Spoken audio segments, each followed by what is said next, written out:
ನಿಂತು ಹೇಳೋರಲ್ಲ ಇವತ್ತು ನಮ್ಮ ಪ್ರಿಯಾಂಕಾ ಖರ್ಗೆ ಇದರಲ್ಲಿ ಗುಲ್ಬರ್ಗಾದಲ್ಲಿ ಏನೋ ಪ್ರೊಡ್ಯೂಸರು, ಡೈರೆಕ್ಟ್ರು, ಕಥಾನಾಯಕರು ಮತ್ತು ಇವತ್ತು ಹೇಳೋರತ್ತೆ. ಆಯ್ತಿರಪ್ಪ, ನಮ್ಮ ಹತ್ರ ಇರೋರು ಸದ್ಯ ಅವರಾರು ಕರ್ಕೊಂಡು ಬಂದು ಯಾರು ಕರ್ಕೊಂಬಂದಿದ್ದು ಅಂತ ಗೊತ್ತಾಯ್ತು. ಅವ್ರನ್ನ ಕಂಪ್ಲೇಂಟ್ ಕೊಡ್ಸೋಕ್ಕೆ ಕರ್ಕೊಂಬಂದವ್ರು ಯಾರು ಅನ್ನೋದು ಗೊತ್ತಿದೆ. ಕರ್ಕೊಂಡು ಬಂದು ಧೈರ್ಯವಾಗಿ ಹೇಳಿಸಿದ್ದೀವಲ್ಲ ಅಂತೇಳಿ ಮತ್ತೆ ಹೇಳಿದ್ದಾರಲ್ಲ ಅಂತಾರೆ. ಸಡನ್ನಾಗಿ ಗೊತ್ತಾಗ್ಬಿಡ್ತು.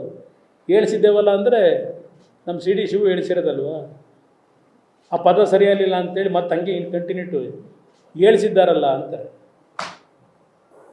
ಇಷ್ಟು ಮಾಡೋಕ್ಕೆ ದೊಡ್ಡ ಸಾಹಸ ಆಯಿತು. ಇನ್ನೇನಾದರೂ ಇದ್ದರೆ ಸ್ವಲ್ಪ ಮಾಹಿತಿ ಕೊಡು ಅಂತ ಕೇಳೋದು. ಇದು ಆ ಕಾನ್ವರ್ಸೇಷನ್ ಅಲ್ವೇ? ಈ ಸವಾಲು ನಾನು ಸ್ವೀಕಾರ ಮಾಡಬೇಕಾ? ಈ ಕೇಸಲ್ಲಿ ನನ್ನ ಹೆಸರು ಹೇಳು ಅಂತ ಹೇಳಿ ನಾನು ಹೇಳೋರಲ್ಲ. ಕುಮಾರಣ್ಣ ಪೆಂಡ್ರೈವ್ ಮೇಲೆ ಏನಿತ್ತೆಂದು ಗೊತ್ತಾಯ್ತಾ? ಶಿವಕುಮಾರ್ ಅವರೇ, ಸಿ ಡಿ ಶಿವ ಅವರೇ, ಈಗ ಪೆಂಡ್ರೈವಲ್ಲಿ ಏನಿದೆ ಅಂತ ಗೊತ್ತಾಯ್ತಾ? ಕೇಳ್ತೀನಿ ಅವ್ರಿಗೆ. ನಾವು ರೇವಣ್ಣನ ಕುಟುಂಬ ಎಲ್ಲಿ ಬೆಳೆದು ಬಿಡ್ತದೋ ಅಂತ ಹೇಳಿ, ಆ ಕುಟುಂಬ ಹಾಳು ಮಾಡಬೇಕು ಅಂತೇಳಿ ನಾನು ಮಾಡಿಸ್ದೆ ಅಂತ ಹೇಳಿ ನನ್ನ ಮೇಲೆ ಇದನ್ನು ತಿರುಗಿಸ್ಬೇಕು ಅಂತ ಹೊರಟಿದ್ದಾರಲ್ಲ. ಇನ್ನು ಯಾರ್ಯಾರನ್ನ ಏನೇನು ಮಾಡಿದ್ದೀರಿ?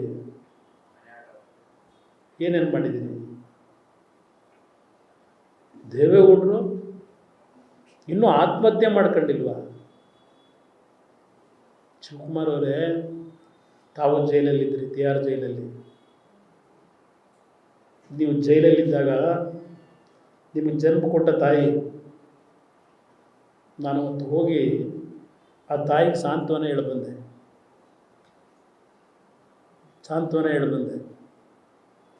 ನಿಮ್ಮ ತಾಯಿಗೆ ನೀವು ಊರಿಗೆ ಹೋಗಿ ಕನಕಪುರಕ್ಕೆ. ನೀವೇನು ಮಾಡ್ತಾಯಿದ್ದೀರಿ? ಪಾಪ, ಅಯ್ಯೋ, ನನ್ನೇ ದೇವೇಗೌಡರು ಬರ್ತ್ಡೇ ದಿನ. ದೇವೇಗೌಡರು ಬೆಳಗ್ಗೆ ದೇವಸ್ಥಾನಕ್ಕೆ ಹೋಗಿದ್ದಾರೆ, ಅವ್ರು ಒಳ್ಳೆ ಆರೋಗ್ಯ ಬರ್ಕೊಡ್ಲಿ. ನೋಡಿದೆ ಆ ಮಾತಿನ ವ್ಯಂಗ್ಯ. ನಾವು ಅವತ್ತು ನಿಮ್ಮ ಕುಟುಂಬದ ಸಾಂತ್ವನ ಹೇಳಲಿಕ್ಕೆ ಹೋದಂಥದ್ದು ಬೇರೆ. ಯಾವಾಗಲೂ ಹೇಳ್ತೀರಿ, ಏನು ತಿಹಾರ್ ಜೈಲಿಗೆ ದೊಡ್ಡ ಸ್ವಾತಂತ್ರ್ಯ ಹೋರಾಟ ತಂದು ಈ ರಾಜ್ಯದ ಅಭಿವೃದ್ಧಿಗೋಸ್ಕರ ಹೋದ್ರಾ ತಿಹಾರ್ ಜೈಲಿಗೆ? ಅಲ್ಲಿಗೂ ಬಂದೆ, ನಿಮ್ಮನ್ನು ಬಂದು ಭೇಟಿ ಮಾಡಿದೆ. ನಾನು ಭೇಟಿ ಮಾಡಿದ 2-3 ದಿವಸ ಆದಮೇಲೆ ಹೊರಗಡೆ ಬಂದಿರಿ. ಕ್ರಿಯೆ ಇರಲಿ, ನಮಗೆಲ್ಲ ಹೇಳೋದು. ಕುಟುಂಬದ ಒಳಜಗಳದಿಂದ ಪ್ರಜ್ವಲ್ ಪ್ರಕರಣ ಬಹಿರಂಗ, ಕುಟುಂಬದ ಒಳಜಗಳದಿಂದ ಬಂದಂತೆ ಬಹಿರಂಗ. ಇವತ್ತು ಈ ಸರ್ಕಾರಕ್ಕೆ ಸಿದ್ದರಾಮಯ್ಯನವರೇ ಒಂದು ಮಾತು ಹೇಳ್ತೇನೆ. ನಮ್ಮ ಪಕ್ಷದಲ್ಲಿದ್ದಾಗ ನನ್ನ ತಾಯಿಯ ಕೈ ಅನ್ನ ತಿಂದು ಬೆಳೆದಿದ್ದೀರಿ.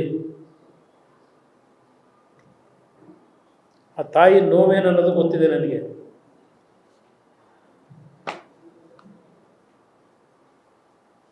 ನಮ್ಮ ಕುಟುಂಬದಲ್ಲಿ ಯಾವ ರೀತಿ ನಡ್ಕೊಂಬಂದಿದ್ದೀವಿ, ದೇವೇಗೌಡರು ಯಾವ ರೀತಿ ನಡ್ಕೊಂಬಂದಿದ್ದಾರೆ, ಇವು ರಾಜಕೀಯದಲ್ಲಿ ವ್ಯತ್ಯಾಸಗಳು ಬೇರೆ.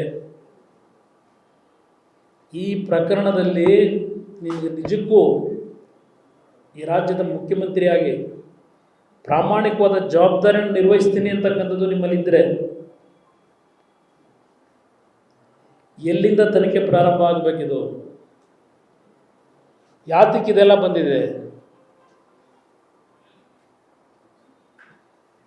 ಮೊದಲು 14 ವರ್ಷ ಏನು ಡ್ರೈವರ್ ಆಗಿದ್ದೇನೆ ಅಂತಕ್ಕಂಥದ್ದನ್ನು ಹೇಳ್ಕೊಂಡಿದ್ದಾನಲ್ಲ, ಇವತ್ತಿನವರೆಗೆ ಅವನ ಬಗ್ಗೆ ಏನಾದರೂ ಯಾವ ಮಟ್ಟದ ತನಿಖೆ ಪ್ರಾರಂಭ ಮಾಡಿದ್ರಿ?